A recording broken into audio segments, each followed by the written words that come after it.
right? That's a big event. Like, so it's like, oh, what would that be like to experience a royal wedding? So anyways, so since that time of them dating, though, there have been such negative comments in the tabloids. Like, for example, referring to Meghan Markle as like part of and their child as like a chimpanzee, which just, oh my gosh, that makes me so just heartbroken and cringe and angry and so many different feelings, right? She also did some volunteer work at a mosque, and headlines were saying that this mosque was affiliated to terrorist attacks, and so kind of saying that she almost supported these like radical racialized concepts and terrorism, and like the tabloids, and just thinking about that pain, right, and that damage, and in terms of really promoting stereotypic thoughts and discriminating against her, and really seeing the royal family. I know that Harry had a lot of conflict because he didn't feel like his family was like speaking out and taking action, right? It's an uncomfortable place to be. Yeah. So it really makes me curious, what are your thoughts on like seeing that language and it's so publicized and connecting it to a woman of color?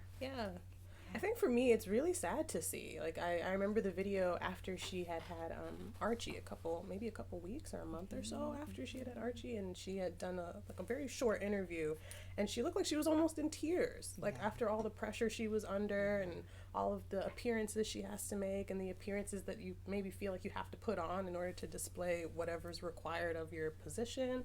And I think for me, it's just really hurtful to see all the criticism just for existing the way you are, you know? Like, of course, people like to, and I think there's a lot of criticism, and there's the blame piece too of like, you knew what you were getting into, you knew what you signed up for, and it's like, but also I've seen a lot of comparison pieces between, oh my goodness, her name is slipping on me, Harry's brother's name is... Kate Middleton. Yes, the differences in the criticisms, and they're not the same. They're not the same, and yet they both married into a royal family. They were both regular civilians, from my understanding, and yet the criticisms look very different. We kind of need to sit with that piece of, well, what's the difference? What's one of the differences between these two people? Yeah, so let's name it. Like, what do you think that difference is, right? I mean, I'm thinking it's that biracial identity. Yeah, right. So it makes me think about, like, what is the social and historical context of Britain, of various countries and cultures that drive this piece of stereotypic beliefs about individuals who are persons of color, who are of minority status, right? So especially for Britain, like, this is a country that has a history of slavery, has a history of still, I mean, currently even the Prime Minister has made some very discriminatory comments about individuals, about immigrants, about people who aren't the main group, dominant white culture, right? Well, confidently so. Yeah, right. And so it really makes me think about how media, how our culture perpetuates these stereotypes. And for a moment, too, like, why are stereotypes important? So this is also where my research is. I get really nerdy about these constructs. You know this, right? I do. So to me, stereotypes they have a function, right? Like, it's quick categorization. So, and I think we all have these stereotypes and biases. Do. Yeah? Okay. I feel like a lot of times people don't like to admit it, but we all have them. Yeah. Whether or not we're willing to share them is a different story. Right. Well, I think that was part of our conversation. Like do we share our stereotypes here today? Sure.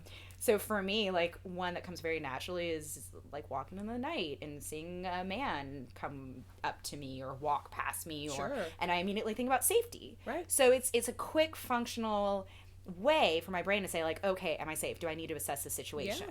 Yet there are other times where it's just really arbitrary, right? And our culture has shaped these beliefs, and it's not necessarily helpful to overgeneralize. It can be really hurtful to overgeneralize, right? And it also keeps us in a state of like hypervigilance, which we know over time does its wear and tear on the body and affects our relationships, because we're preoccupied thinking about where the next danger is coming from, or That's what have you. That's a great point. Yeah. Well, and it's so interesting to me, because how often do we see individuals, especially in mainstream, like, have conversations about race and identity? We see it, but how healthy is it? Okay, so, like, what's healthy? That's true. How do we define what's healthy? I don't know. But I know some conversations that I've seen, I'm like, this didn't feel great. I didn't walk away from this feeling like I got anything or that anybody feels any differently, which may happen sometimes through the course of a difficult dialogue. But so, I mean, I think I wonder about your comfort level right now, like talking to a white woman, and I'm highly uncomfortable. Right. Right? And like, so let's talk about that, because we have these conversations really often about identity, about race, about our different experiences in life. So what creates a comfort and openness for us to talk? Yeah, I said in the beginning, I think for me, your openness to talk about it is something that makes me feel okay.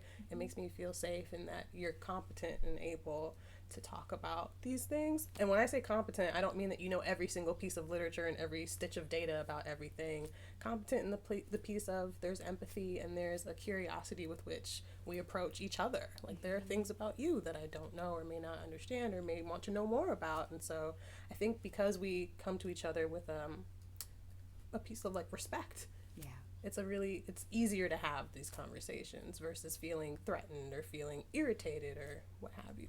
Well, I appreciate hearing that, because those are things that are really important to me, to provide that empathy and warmth and to learn from another person, right? But also, like, to do my own research, because I don't want to like put all of that learning on the other individual so they don't feel like understood or like I'm really trying. Like, that's part of my role of being like an advocate and an ally. Right. Not having to explain your existence. Right. So I think about this with like Harry and Meghan and this idea of like, if the tabloids, if headlines, if the royal family were approaching her experience with empathy and seeing, wow, this could be really, really painful for her and her husband to watch, right? Yeah. And what it would be like for their child to grow up seeing these really derogatory remarks, about like his mother and father. Right, yeah. And it makes me think about that, like, if the media were to be able to approach it with more empathy, more respect, just how influential that would be for changing our culture and changing that kind of warmth and empathy and connecting to other human beings who aren't of the same group as everyone else, right? That we respect our differences. That could be really, really powerful. I think it could be too. Yeah. And I think it's unfortunate that like media and tabloids kind of benefit off of chaos and insensitivity. And so I think if there was that shift in culture and that shift in being empathic and being warm and understanding towards people that are different or what have you, that would be monumental. Yeah. Absolutely. You know, it's making me think about the other topic we are going to talk about today, and it's similar theme, right?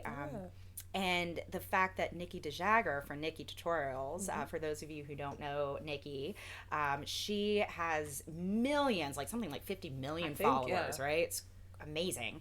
Because over the years, she's been doing these tutorials for makeup and facial transformation. There was even, what was it? There was a makeup competition on Netflix. There's a show. Yeah, there's a show. Was it like Glow Up or something like that? I think that's what it was. Yeah, and so she was a guest judge. I mean, she has just made such a name for herself, right, in YouTube and that world. And she just came out as a transgender female in a YouTube video was it this week or last week? I think it might have been last week. It may have been last week. Yeah. But it's taken traction. I think it had like millions of views within the first 5 hours. 5.5 million views in the first 5 hours. Right. Yeah. Isn't that wild? And she was just on Ellen too, right? She was just on Ellen this week. So her Ellen appearance was this week, but maybe the coming out video may have been last week. Right. So in the coming out video, for those of you who haven't seen it, she says, this is a moment in which I am taking to own and share who I am. Wow. And it felt really empowering for her. And you could see just how emotionally connected she was to sharing and not hiding who she is. And she says that by the age of 6, she knew that she was in a body and a sex that she didn't feel connected to. And that's really what trans means, that we are connected to, or not necessarily connected to, our sex given at birth, right? So, or assigned at birth. And so what that means is, so for example, someone is assigned female at birth, they do not feel connected to that part of their identity, that sex, and they really are connected to this sex of being male, right? And so for Nikkie, it was that she was assigned male at birth, And by the age of 6, she knew this wasn't right for her, and that she started transitioning and going into that female identity that was truly authentically her, right? And I just think, wow, what a beautiful thing that she was able to come out and share that with all of her viewers who have supported her. Right.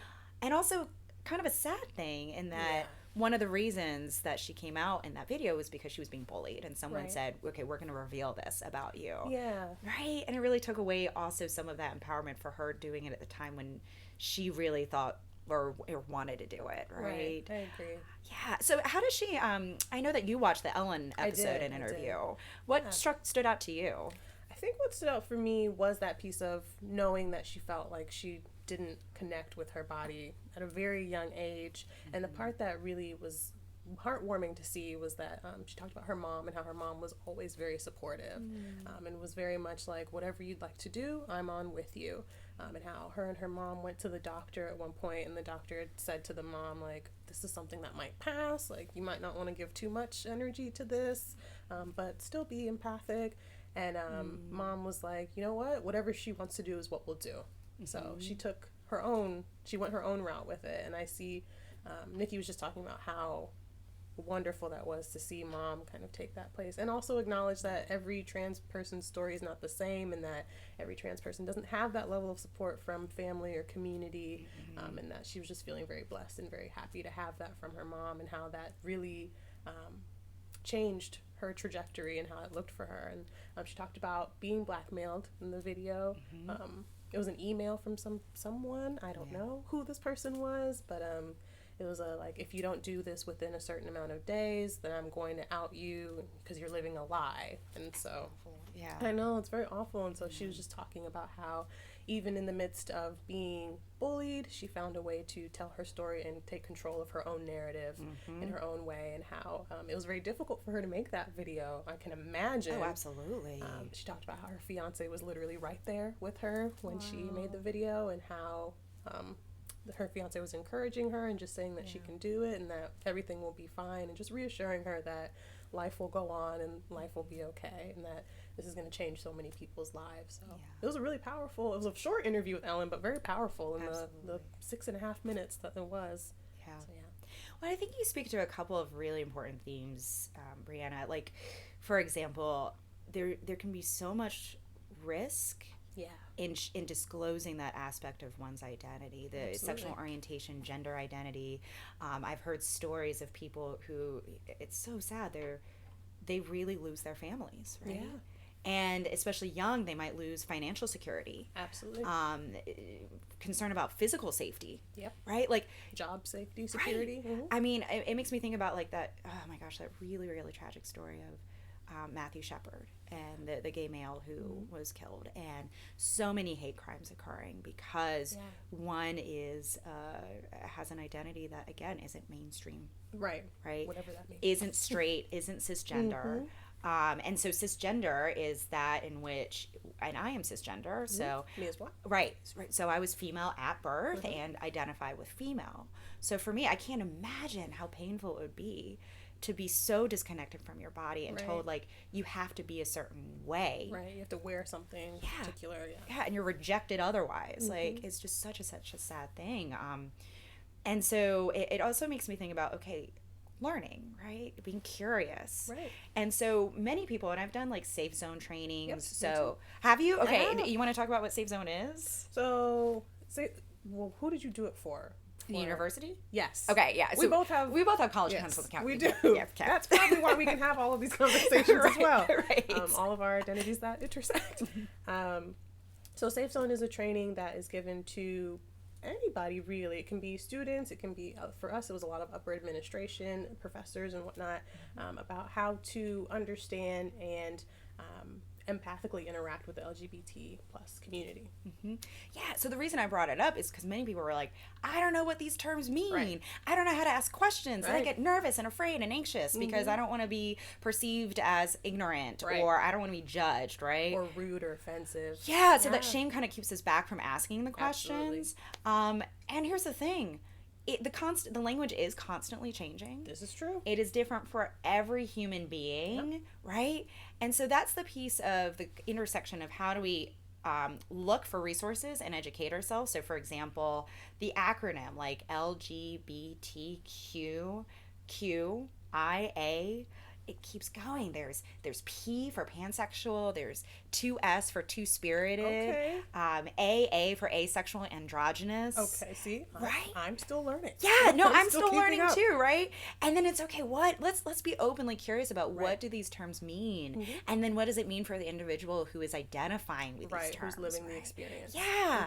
And so, for example, with Nikkie de Jager, I think she opens up more opportunity for us to learn and be curious and lean into that, right? Yeah, and it's a person who feels tangible. Like the people that watch, like all these millions of people, like that level of reach and that level of access and that level of influence it's monumental. Like this idea, and she was thanking Ellen of like, you encouraged me to be able to be who I am. And so they had their moment of just sharing that. Even you, when did Ellen come out? Like 20 years ago? Yeah, it was like the 90s? Yeah. Oh my gosh, what when a powerful was that? story. No, yeah, right. Yeah, it was a long time ago, but like even that, like that ripple effect of you being able to do it gave me the courage to do it, even though the circumstances under which I did it were different. I was still able to do it because you did. Yeah. And it speaks to how powerful it is to have models of people who are open and in the way that they are willing and feel safe doing it, right? Like it's a very, very vulnerable thing. Very much so. So this makes me think about kind of our wellness topic for today. Yeah. So the themes we're talking about is empathy, connection, like how to have conversations where we promote safety. Right. And we were speaking to that earlier a little bit about like how you and I have that conversation. So what are some practical tips for ways to say, hey, I'm open to having a conversation about our differences, about our identities. I'm going to try to check my judgments to the best I can, my stereotypes, right? What are some tips that come up for you, Bryanna? I think what you just said is perfect. I was like, is this a I've thought about it once or twice before. Yeah. But even starting like that, of just owning the fact that we don't know everything, and owning the fact that I have biases of my own, I have stereotypes of my own. I'm not approaching you as a perfect, all-knowing being either. And also, I think that piece we talked about of curiosity versus the word I was looking like in interrogation, like who are you, what does that mean, why do you have all of these things, like tell me everything about being black. I don't know. Right. Like, yeah. I was like, how much time do you have? But there's this idea of coming at people with curiosity, or approaching people with curiosity, as well as the other piece you talked about of also doing your own research on your own time, so that we're not relying on someone from a community to be your educator. I think pieces of that are helpful, like allowing someone to teach you something about their culture, allowing someone to teach you something about their identity, but not completely relying on them to tell you everything. Like, what does it mean to be Jewish? Like, what is that? Like, tell me more. Like, there's this idea of, I read a few things, but I'm wondering, what does that mean about your personal experience? How does that look in your everyday life? I'm curious to know. Yeah. Well, I think a big piece about empathy is perspective taking. Yes. Right? Like, so I am trying to understand what it's like to be a person of color in this world.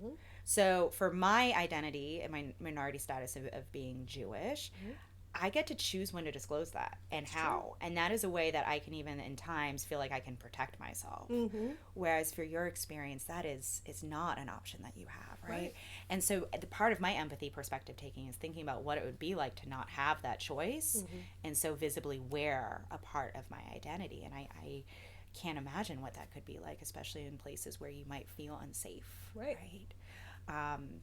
So another part too is really trying to check whatever judgments I think that might come up for us, right? Like, or dismissals. Like, I think about for Nikkie, and she had shared that from age 6 she knew she wasn't in a body that fit her, right? But sometimes that responses can be really dismissive of like, oh, you're so young, what do you know, right?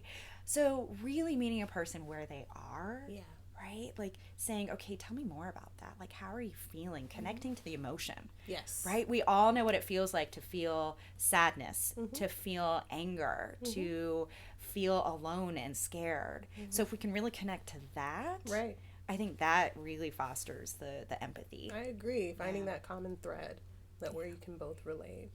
And even what you just said of like, I'm aware of the places where I hold privilege, and there are places in my identity where I hold privilege as well, but being able to talk about that and own that versus when people neglect to do that, I imagine it feels kind of invalidating to the other person of, all right, are you curious, or is this some type of project you have? Yeah, absolutely, right? Is this genuine? And yeah. And I one of the things I hope to offer from our talk today is to show, and that we are modeling that we can have these conversations that can be uncomfortable. I mean, I've felt uncomfortable in having these kinds of conversations. Definitely. I'm like, ooh, do I know enough? Right? Can I speak to this? Yeah. Right? And so then I feel anxious. I feel concerned about saying the wrong thing. Right. And you know what? If I do, I have to sit in that discomfort. Yep. Yet I'm saying this is important to me, so I'm going to lean into the conversation. Right. And that's part of the hope that I have, again, for today, and like modeling, right? Saying like we can have these conversations. And you know what? If I said something that was offensive to you, like how would we move through that? Sure. Right? So if you said something that was offensive to me, I'm a person whose face tells a lot. Sure. Yeah. So, as we've known with each other. So you probably see it on my face first, but I might take you aside and say, you know, that comment you made during that conversation, that kind of that impacted me, and it made me feel blank, however it made me feel, and then maybe see what your response would be to that. Yeah. So I think, and I would be really open to that feedback because, again, it's an experience to learn about you. Right. And because our relationship is important to me. Right. And so I think at the end of the day, another piece of that empathy and having difficult conversations is connecting to how much you care about this person. Right. Or care about another human being in general. And conveying right? that. Yeah, absolutely. So, yeah. So that being said, we encourage you to go out there having these open conversations that are... and when you feel safe doing it, right? Like when you feel like you're with a person who can be open to it. And because at the end of the day, also fun fact, research supports that the more we have these conversations, the more that our stereotypes and prejudices actually reduce. That makes sense. Right? Exposure. Right, exposure. So we can actually, this is a part of changing culture in general. So that's another reason I think this is really important. I agree. Right. And also interacting with people that have or hold identities different than our own. That's probably one of the best ways to learn. Yeah. So from two human beings who are connecting right now, we hope that you can go out there and connect with empathic, vulnerable conversations about different aspects of your identity. And it's just been so lovely to be able to have one of these meaningful conversations with you, Bryanna. And I hope we modeled the idea that you don't have to have it all together. Like, we were just panicking before this happened. Don't tell them that. Right? No, I'm gonna tell. Yeah, right. It might not go perfectly, but there are always opportunities to repair, and making sure again that you keep that relationship as the bottom line. Yeah, absolutely. All right. So thanks for joining us, everyone. Bye. Have a good day.